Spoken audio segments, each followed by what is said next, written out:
Welcome to 5 and 5 from the One Stop Co-op Shop, where I discuss 5 key elements of a game in about 5 minutes. I'm Michael Kelly, and today I'm looking at Switch and Signal from Cosmos Games. And a quick disclaimer that I was sent a copy of this game by David Thompson, the designer, and a German copy because it doesn't have any US distribution yet, and David's also a friend of mine, so just getting that out of the way. Train games are always fun, especially family-friendly ones, but how is this one for solo and co-op? Let's find out and get to the list.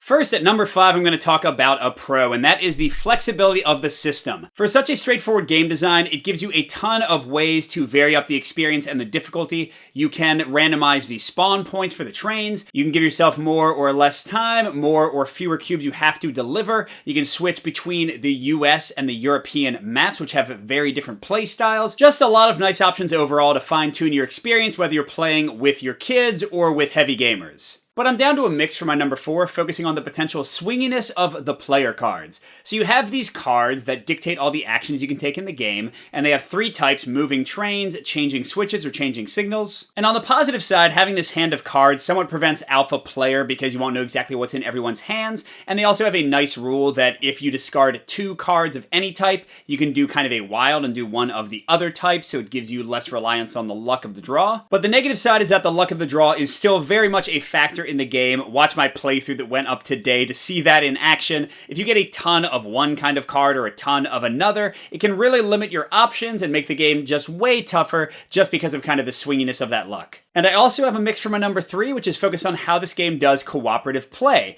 because this is one of those games that basically takes the same identical engine you would play with solo and just splits it up among the players. You each have your own hand of cards, you each have your own turn where you play cards to move and adjust the board and the trains. Now, don't get me wrong, that all works pretty smoothly, and it's nice that it's the exact same rule set no matter how many players are in the game. You can just throw down and play. But at the same time, the gameplay very much involves a puzzle on the board, so you have the potential for alpha player even with the hidden cards that I mentioned earlier. And beyond that, because you can't really interact on each other's turns besides saying, oh, I have some of those cards, so don't use yours, there's not a lot you can do when it's not your turn, and the game state will tend to change. So I think some players just aren't going to love the cooperative experience. But let's chug right along to some pros. My number 2 is focused on the rolling in the game, specifically roll to move. And yes, at this point, I think roll to move is kind of a dirty word in board game design, but in this game it works really well. You've got 3 different colors of train, each with their own custom die that makes them move on average slower or faster than other trains.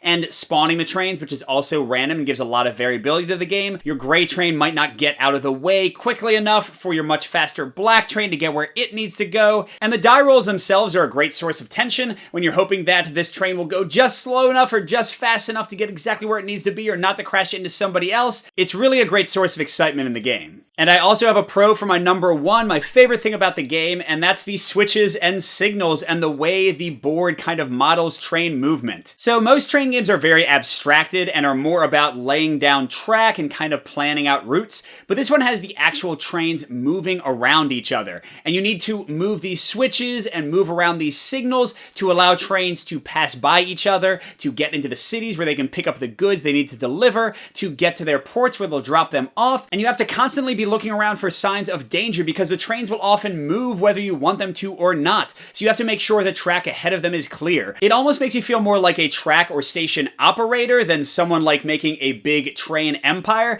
but I love that. It brings up feelings of like playing model trains back when I was a kid. So overall, you might want to avoid switch and signal if you're looking for a highly interactive and simultaneous cooperative experience. It's a bit more measured than that. And I think some gamers might also be annoyed by the randomness in the player cards or the movement rolls or the spawn rolls. But if you can get past that, switch and signal has a great logistical puzzle to dig into. I think it will appeal to heavier gamers and light gamers as well, as long as you're willing to kind of mix and match up the elements. And man, I really hope someday this gets a North American distribution, because right now it's really tough to get, and I think it's a lot of fun. And I've already mentioned it a few times, but click the link that just popped up if you want to see a full solo playthrough of this. Good gaming, and I'll see you at the next stop.